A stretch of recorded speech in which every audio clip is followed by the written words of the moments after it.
18 सितंबर 2016, एक तारीख जो शायद हमेशा याद रखी जाएगी। कश्मीर के उरी में सेना के एक बेस पर सुबह के अंधेरे में एक हमला होता है। और जब तक सुबह होती है, खबर आती है कि 19 भारतीय सैनिक मारे जा चुके हैं। ये हाल के सालों में हमारी सेना पर हुए सबसे घातक, सबसे चौंकाने वाले हमलों में से एक था। बिल्कुल। और उस एक हमले ने भारत पाकिस्तान के बीच जो पहले से ही एक नाजुक डोर पर टिके रिश्ते थे, उनमें जैसे आग ही लगा दी। हाँ, आग ही लगा दी। भारत का आरोप बहुत सीधा था, बहुत साफ था कि ये हमला पाकिस्तान में बैठे आतंकी गुटों ने ही करवाया है। और इसके बाद माहौल में एक ऐसा तनाव घुल गया था जिसे आप लगभग महसूस कर सकती थी। जी। और उसी तनाव के बीच ठीक 11 दिन बाद कुछ ऐसा हुआ जिसने दक्षिण एशिया में सैन्य रणनीति की जो किताब है उसे शायद फिर से लिखने की एक कोशिश की। हाँ, और आज हम उसी घटना की पड़ताल करने वाले हैं। हमारे पास जो स्रोत हैं उनके जरिए हम सिर्फ ये नहीं समझेंगे कि 2016 की सर्जिकल स्ट्राइक क्या थी, बल्कि ये जानने की कोशिश करेंगे कि इसके असल मायने क्या थे और क्यों आज भी इतने सालों बाद भी इसकी गूंज सुनाई देती है। चलिए तो फिर इस पूरी कहानी को परत दर परत समझते हैं। बिल्कुल। तो शुरुआत इसी शब्द से करते हैं, सर्जिकल स्ट्राइक। ये सुनने में काफी भारी भरकम लगता है। एक आम इंसान के लिए इसका मतलब क्या है? देखिए, इसका आइडिया बहुत साफ है। जैसे कोई सर्जन, डॉक्टर, हाँ, जैसे कोई सर्जन शरीर में सिर्फ उसी हिस्से पर ऑपरेशन करता है जहां असल में समस्या है, ताकि बाकी शरीर को कोई नुकसान न हो। अच्छा। वैसे ही ये एक बहुत सटीक और सीमित सैन्य हमला होता है। इसका उद्देश्य सिर्फ चुने हुए लक्ष्यों को निशाना बनाना होता है, ताकि एक बड़े पैमाने पर युद्ध या कह सकते हैं कि अनावश्यक नुकसान से बचा जा सके। मतलब पूरी तबाही मचाने के बजाय एक नपातुला और सटीक हमला। बिल्कुल सही, पिन पॉइंट एक्यूरेसी। तो ये सिर्फ एक थियोरी नहीं है। 29 सितंबर 2016 की रात यही थियोरी हकीकत में बदली। जी। उस रात असल में हुआ क्या था, जमीन पर क्या हुआ था? उस रात भारतीय सेना के स्पेशल फोर्सेस ने वो किया जो बहुत लंबे समय से अकल्पनीय माना जाता था। उन्होंने नियंत्रण रेखा यानी LOC को पार किया। हाँ, और ये कोई छोटी मोटी घुसपैठ नहीं थी, ये एक पूरी तरह से सोची समझी सैन्य कार्रवाई थी। जब मैं स्पेशल फोर्सेस के बारे में सोचती हूँ तो मतलब फिल्मों वाले कमांडो याद आते हैं, लेकिन हकीकत में LOC पार करके ऐसा ऑपरेशन करना, इसमें जोखिम तो बहुत ही ज्यादा था। किस तरह की प्लानिंग लगी होगी इसमें? अब सोचिए, आप दुश्मन के इलाके में हैं, हर तरफ खतरा है और आपके पास गलती की कोई गुंजाइश नहीं है।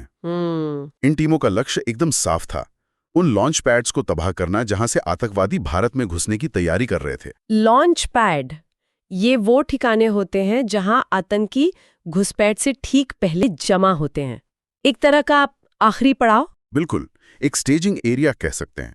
तो सेना ने बीमारी की जड़ पर ही हमला करने का फैसला किया। अच्छा।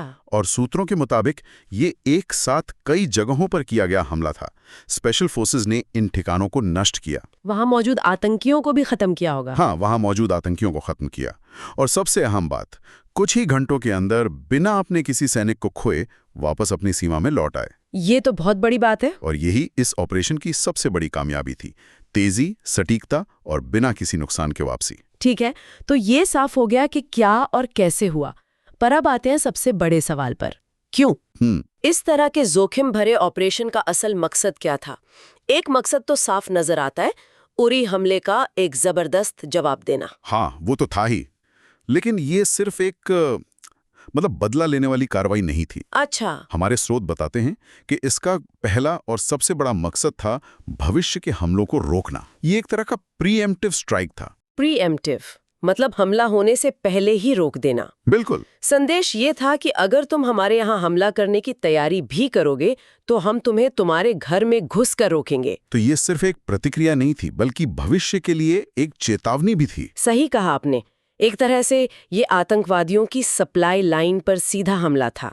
और यहीं से दूसरा उद्देश्य निकल कर आता है, आतंकवादी बुनियादी ढांचे को सीधे सीधे नष्ट करना, उन ठिकानों को ही खत्म कर देना जहां से हमले की योजना बनती है। जी।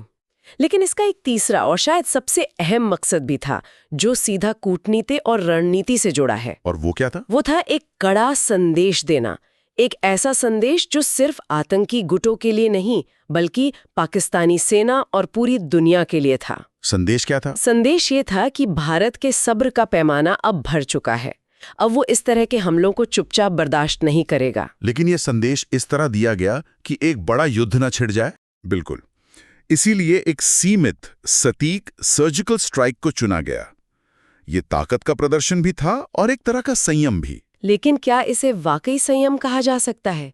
कई अंतर्राष्ट्रीय विश्लेषकों ने तो इसे एक बहुत जोखिम भरा कदम माना था जो 2 परमाणु शक्ति वाले देशों को युद्ध के और भी करीब ले जा सकता था। तो इस संयम और उकसावे के बीच की लाइन कितनी पतली थी? बहुत पतली, बहुत ही ज्यादा। और यही इस ऑपरेशन का सबसे बड़ा जुआ था। अगर कुछ भी गलत हो जाता, जैसे कोई सैनिक पकड़ा जाता, हाँ, या ऑपरेशन लंबा खिंच जाता, तो हालात बहुत तेजी से बिगड़ सकते थे। लेकिन भारत का गणित ये था कि एक सीमित और सफल कार्रवाई करके वो अपनी बात भी कह देगा और पाकिस्तान को एक पूर्ण युद्ध शुरू करने का बहाना भी नहीं मिलेगा। इस बड़ी कार्रवाई के बाद जो हुआ वो भी कम दिलचस्प नहीं है। जी बिल्कुल। भारत ने उसी सुबह डीजीएमओ की प्रेस कॉन्फ्रेंस के जरिए पूरी दुनिया को इस ऑपरेशन के बारे में बता दिया। ये अपने आप में एक बहुत बड़ा कदम था। हाँ, क्योंकि आमतौर पर ऐसे मिशनों को गुप्त रखा जाता है। बिल्कुल गुप्त रखा जाता है, लेकिन ये घोषणा भी उस संदेश का ही हिस्सा थी। इसे छिपाने का मतलब होता कि इसका रणनीतिक असर कम हो जाता। तो भारत दुनिया को दिखाना चाहता था कि उसने क्या किया है और क्यों किया है। जी। लेकिन यहाँ कहानी में एक बहुत बड़ा मोड़ आता है। पाकिस्तान का इनकार। हाँ, पाकिस्तान ने ऐसी किसी भी सर्जिकल स्ट्राइक के होने से साफ इनकार कर दिया। उनका क्या कहना था? उनका कहना था कि ये कोई स्ट्राइक नहीं थी, बल्कि एलओसी पर होने वाली रूटीन फायरिंग थी, जिसे भारत बढ़ा चढ़ाकर एक बड़ी सैन्य जीत के तौर पर पेश कर रहा है। ये तो अपने आप में एक बहुत अजीब स्थिति है ना? एक तरफ भारत एक बड़ी कामयाबी का जश्न मना रहा था, तो दूसरी तरफ पाकिस्तान कह रहा था कि ऐसा कुछ हुआ ही नहीं। और यहीं से जमीन की लड़ाई के साथ साथ एक जानकारी की लड़ाई, एक इंफॉर्मेशन वॉर भी शुरू हो गई। इसे नैरेटिव वॉरफेयर भी कहते हैं ना? बिल्कुल, कहानी की लड़ाई, ये इस घटना का एक बहुत दिलचस्प पहलू है। तो पाकिस्तान ने इनकार क्यों किया? देखिए, पाकिस्तान के लिए सार्वजनिक तौर पर यह मानना कि भारतीय सेना उनकी सीमा में कई किलोमीटर अंदर तक घुसकर हमला करके चली गई, उनकी सेना की छवि पर सवाल उठते। हाँ, ये उनकी घरेलू राजनीति में बहुत नुकसानदेह होता। इसलिए इनकार करना उनके लिए एक तरह की कह सकते हैं कि रणनीतिक मजबूरी थी। तो एक तरह से पाकिस्तान के इनकार ने दोनों देशों को एक बड़े युद्ध से बचने का एक रास्ता भी दे दिया। ये एक बहुत महत्वपूर्ण बिंदु है जो आपने उठाया, क्योंकि अगर वो मान लेते तो उन पर जवाबी कार्रवाई का भारी दबाव होता। बिल्कुल। कई विश्लेषक मानते हैं कि पाकिस्तान के इनकार ने असल में तनाव को कम करने में मदद की।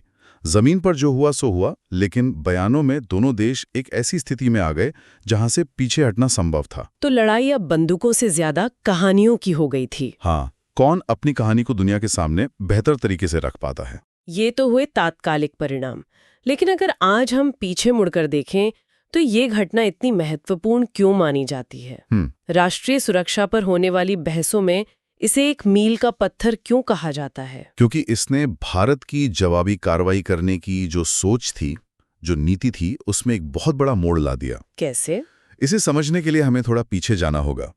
पारंपरिक रूप से भारत की नीति रणनीतिक संयम यानी स्ट्रेटेजिक रिस्ट्रेंट की रही है। रणनीतिक संयम, ये शब्द मैंने पहले भी कई बार सुना है, खासकर मुंबई में हुए 26/11 हमलों के बाद। जी। तो क्या ये माना जाए कि उरी के बाद भारत ने उस पुरानी सोच को पूरी तरह से छोड़ दिया? बिल्कुल। आप 26/11 के बाद की स्थिति को याद कीजिए। भारत का जोर सबूत इकट्ठा करने, पाकिस्तान को डोजियर सौंपने और दुनिया के सामने उसे कूटनीतिक तौर पर घेरने पर था। सैन्य कार्रवाई का विकल्प मेज पर तो था, लेकिन उसे इस्तेमाल नहीं किया गया। लेकिन 2016 में संदेश साफ था कि अब कार्रवाई पहले होगी, और वो भी उनकी जमीन पर। ये रणनीतिक संयम से रणनीतिक आक्रामकता की तरफ एक बहुत बड़ा कदम था। और इसका दूसरा बड़ा असर क्या हुआ? दूसरा बड़ा असर ये हुआ कि इसने एक बड़े युद्ध के बिना भी कड़े कदम उठाने का एक नया रास्ता दिखाया। अच्छा। इसने ये स्थापित किया कि आप संघर्ष को बढ़ाए बिना भी दुश्मन को एक कड़ा संदेश दे सकते हैं। ये आधुनिक युद्ध नीति का एक मॉडल बन गया, जहां लक्षित कार्रवाई को एक पूर्ण युद्ध के विकल्प के रूप में देखा जाने लगा। बिल्कुल। और शायद इसका सबसे स्थायी प्रभाव ये है कि यह घटना हमारी राष्ट्रीय सुरक्षा से जुड़ी हर बातचीत का एक हिस्सा बन गई है। हाँ, ये अब एक बेंचमार्क बन गया है, एक संदर्भ बिंदु। इसके बाद से चाहे कोई राजनीतिक बहस हो, मीडिया में चर्चा हो या सैन्य विश्लेषण, 2016 की सर्जिकल स्ट्राइक का जिक्र जरूर होता है। इसने भारत की सैन्य क्षमताओं और राजनीतिक इच्छा शक्ति दोनों को लेकर देश और दुनिया में एक नई धारणा बनाई है। ये सही था या गलत, इस पर बहस हो सकती है। हाँ, वो बहस हमेशा रहेगी। लेकिन ये एक निर्णायक मोड़ था, इस पर शायद ही कोई शक है। इस पर कोई शक नहीं है। तो अगर हम आज की इस पूरी चर्चा को समेटें तो हमने उरी हमले की उस सुबह से शुरुआत की जिसने पूरे देश को झकझोर दिया था। जी। फिर हमने सर्जिकल स्ट्राइक के मतलब को समझा, एक सटीक नपातुला हमला। हमने उस रात की कहानी को जाना जब भारतीय कमांडोज ने एलओसी पार की और इस ऑपरेशन के पीछे के 3 मुख्य उद्देश्यों को समझा। भविष्य के हमलों को रोकना, आतंकी ढांचे को तोड़ना और एक कड़ा संदेश देना। और हमने ये भी देखा कि कैसे इस एक घटना ने न सिर्फ जमीन पर बल्कि कूटनीति और सूचना के स्तर पर भी एक नई लड़ाई छेड़ दी। सबसे बढ़कर यह सिर्फ एक सैन्य अभियान नहीं था। बिल्कुल नहीं, ये भारत की राष्ट्रीय सुरक्षा नीति में आए एक भूचाल का प्रतीक था। एक ऐसा बदलाव जिसने दशकों से चली आ रही रणनीतिक संयम की नीति को चुनौती दी। ये सब वाकई सोचने पर मजबूर करता है और ये एक दिलचस्प सवाल भी खड़ा करता है। जब किसी संघर्ष में एक पक्ष एक बड़ी सैन्य कार्रवाई की घोषणा करता है और दूसरा पक्ष उसके होने से ही इनकार कर देता है, तो इससे संघर्ष की प्रकृति कैसे बदल जाती है? क्या ये लड़ाई सिर्फ जमीन पर न रहकर कहानी और सच को स्थापित करने की लड़ाई भी बन जाती है? और उस लड़ाई में जीत आखिर किसकी होती है?